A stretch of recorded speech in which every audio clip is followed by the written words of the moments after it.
na osaba so body. Yeah, very good. Na me tia na msi there bi. O se me babo dwom ma osa. Bobi dwom. Kopem se na ade ba ko bi na menti ase. Na mpanyi se ati abusa. Eno ni agoro. Yes. Me na no mienu bi afiri mu a. Hwehwe mu de se wo hwe ne Yesu ni. Omo film.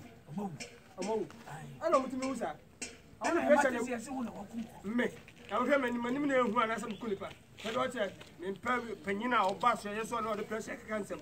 Omo wu a me kulipa. Ana me yamoche. Na mpacho.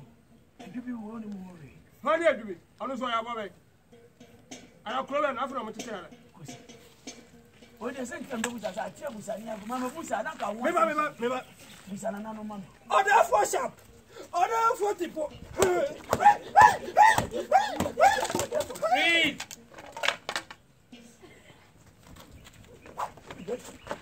Abua. Na wo nyina. Na wo Fred afo sharp bi. Wa so ne so na ati me na mabua mu odwane no. Wa sia samagua wa je we wa ha de. Wo to kokko. Kamiti ma yira be duru ba bia wo ne bia. Ka ba hu. Ati. Abua funu.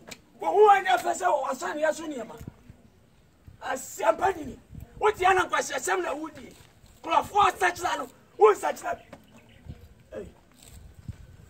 Wani. Hey, Kufad, Kukudu. Also, a shira dorad. Hey, Mammy, what? I can't go to it in anyone. I said, go, pa. Oh, Jimmy, me, when I mess a mother. A boy, conform to Penny was on the other. Who am I, Uncle Bosso? See anymore. God, leave your wife.